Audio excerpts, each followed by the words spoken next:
My little pony, my little pony.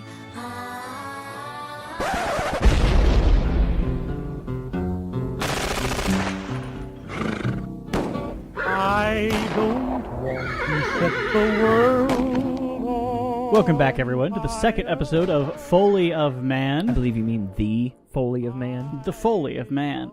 I am Chris. With me here today is Robert. And we're going to be going back over Fallout Equestria, a book which some of you may know intimately and some of you may not. Dude, roll that back a little bit. Do it a little bit more NPR. Make it sexy. Give me your bedroom voice, but, in a boring old person sort of a way.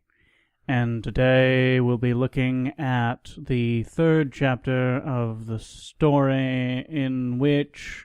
Oh, wait, did you mean NPR or weather radio? Is there any difference? I have no That's idea. right, NPR is trying to be more trendy, hip, and cool. Speaking of hip and cool, My Little Pony. Am I right, ladies? You are right. Okay, so third chapter, Guidance. If I could summarize Chapter 3, if you don't mind, being the non-Brony, may I? Go ahead. Could you say that Littlepip is becoming a bit of a bad apple? And there we go. Good night, everybody. Yeah, man, what's going on? This is the turn. This is one of the kind of shifts of the character is just this kind of like a realization. Oh shit.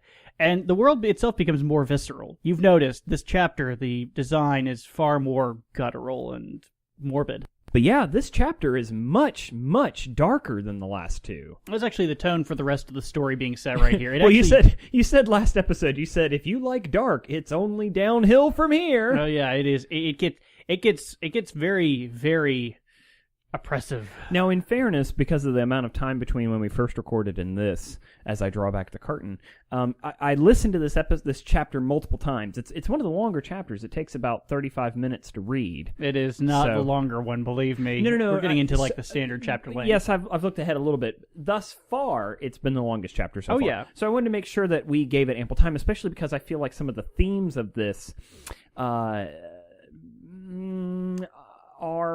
they're important. We're seeing major changes. Oh yeah, I mean you're character. you may not have recognized this from like the fact that you saw 5 seconds of the show, but the world they're in is the main character's home from the show. And so the treehouse library is where one of the characters stays. It's actually her home. Right. And so it's kind of contrasting the world that we know with how things are now. Right. So it's you're seeing familiar landmarks in this. Yeah, and we're going through that, and so you're going to see this kind of that's part of it. It's going to go back through and it's going to show other locations from the show. It's going to go into locations which aren't in the show, and some locations which are named but are never explored. I wanted to point out some interesting prose that I really enjoyed, or rather, just a writing style. When Littlepip is in the building before the Spritebot appears. Yeah. Just before, actually. And the raider pony throws the grenade at Littlepip. And she has the flashback to being in school and having the water balloon thrown at her.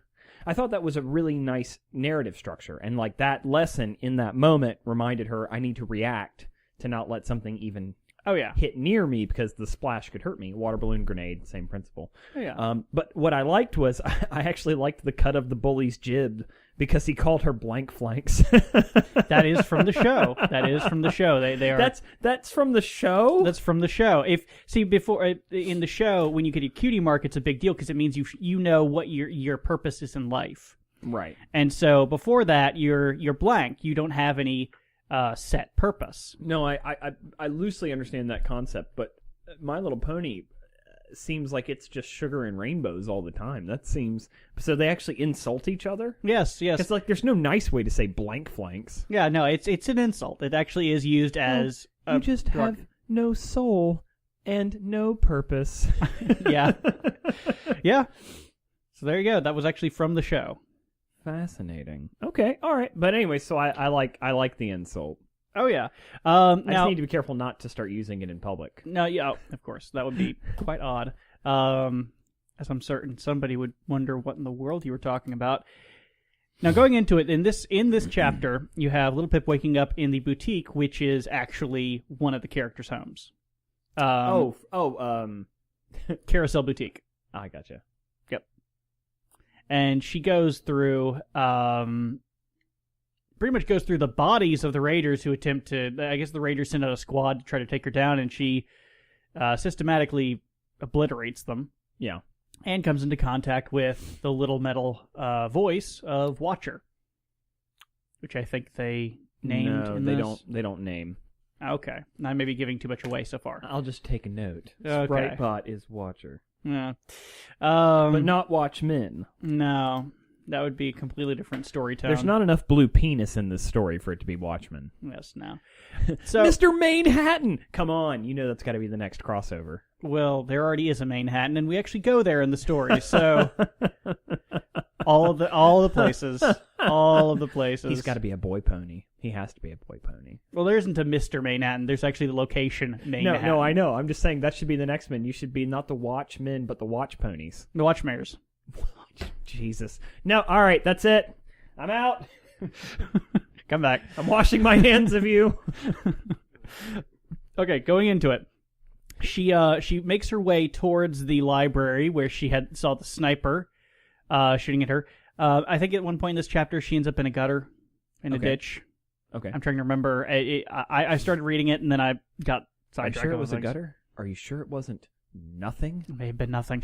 But why? But the Spritebot tells her, "Hey, you got to go back and I need you to find something in there for me, and it's a book." I gotcha. And so you go back, and she goes back into the library where she sees pretty much the gore fest that's the library. And it's Right. very similar in thematic tones to when you walk out of the vault in Fallout 3, Yeah. and Moira tells you, "Hey, I just need you to go grab this one thing from this little shopping center. It's a little grocery store. There's nothing bad going on." And you walk in, and there's corpses hanging from the ceiling. Right. I mean, it's just like, oh, But to her, that's normal. not that. Well, anyways. I mean, but yeah, no, it's trying to follow through with that theme, Right. and so she again kills all of them. Right. Well, it gets shot, too. Oh yeah, It is amazing though, and you've mentioned this in the last episode, how quickly and carelessly Littlepip delves into basically becoming a murderous animal. oh yeah, yeah. I'm not entirely convinced that you would pick that up so quickly. However, being the loner, standoffish type that she is, Yep. Natural to just maybe she's been holding back some resentments for a while. Let's just say I don't know how old she is in the story. I don't know if it was ever explained, but that many years without any interaction with another person or like any type of relationship, probably a little pent up, and taking out that little pent upness into the faces of other people. As the Japanese would say, KY, can't read the air. Mm. Yeah. Very nice. That is really the one thing that's missing from the story is a Japanese businessman. Isn't that missing from every story? I like the pony. Ken Watanabe in every role. Okay, so going back to it, what about this chapter did you not like? You said we've touched on a few things that you did like. Well, I said, I'm not afraid of dark, but it's kind of like Pip in 2 days' time has become this greased killing machine. I don't want any of that stuff that you've set aside except for the bullets. Yeah.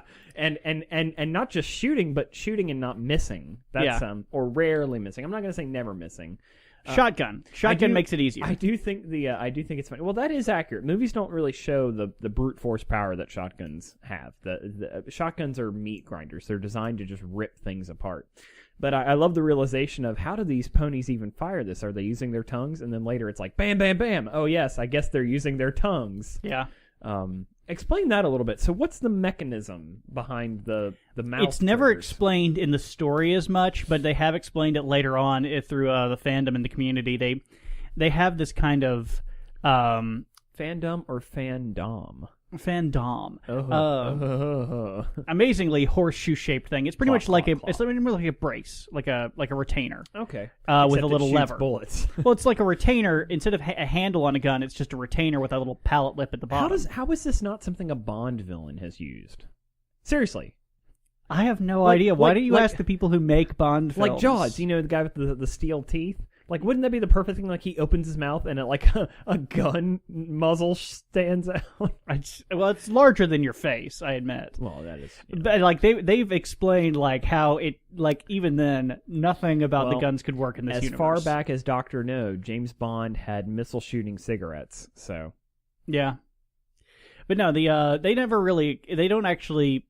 Like, different people have gone through this, and sometimes if you just look really deeply into it, the guns don't make any sense in this universe at all, because the technological evolution required for creating weapons aren't some of them. So you've shown me some pictures. Aren't some of them like side mounted for the mouth, like the mouth? Yeah, like, yeah, that's how it works. It's like it's a retainer with a little brace coming off the side. Right. But like blast back, that doesn't work. Yeah, I know. That's it what we're talking about. It would rip it out of your mouth. I know. Okay, so I have to suspend my disbelief for a moment. I know. The guns More so than you already do from ponies firing guns.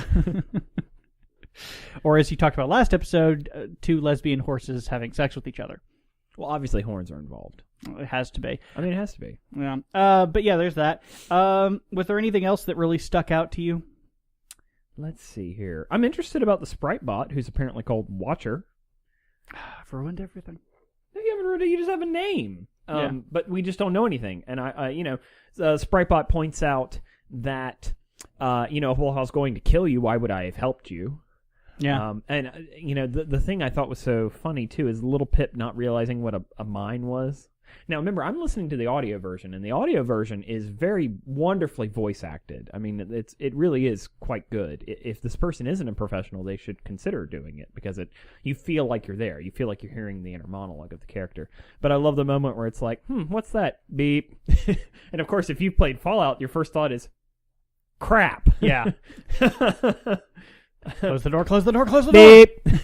Beep. Beep, beep, beep. Yeah, I've set way too many of those things off. Well, and especially in the Fallout games, you've got this little brown thing with one light on a landscape of nothing but brown nothingness. Yeah. So it's easy to miss. Trap. But no, so otherwise that I don't have a lot else to take from this. I do have a couple of notes here. I thought that the line about turning someone's face into spaghetti sauce was pretty extreme. But I guess that's what a shotgun would do. If It really would. Someone It in the really head. would.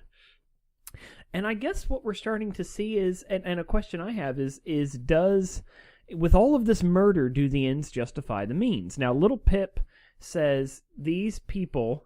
Yeah. Okay, this is for those who can't see, which is everyone. Yeah, this is radio, remember. I'm putting my finger to my nose to say that this statement is a little on the nose. Yeah. I want you to hold those questions until a little later in the Yes. story. But that's what I mean, why it's so amazing how quickly Littlepip is like, well, I guess I'm just going to be a serial killer. Yeah. I learned something about myself. Yeah. It's like John Wayne. I'm not going to get into John Wayne Gacy. This is not the time or the place to talk about John Wayne Gacy. But I will say about John Wayne Gacy. John Wayne Gacy didn't become a murderer until he realized I don't want to get into the whole story. Anyways, he realized accidentally he liked violence. Yeah, I think the important takeaway is if John Wayne Gacy was a pony, it would have been a completely different story. But for Robert, I'm Chris, and I want to say. I'm glad you tuned in to enjoy this, and we'll see you next time. Clop, clop, cloppity clop, clop, clop, clop, clop, clop. Hey! Welcome back, everyone, to the first episode. The Furry of Man. The Furry of Man. The Sound and the Furry. That's the sequel. The Sound and the Furry. Oh, God. Let's keep the Faulkner thing going. Oh, God. All right.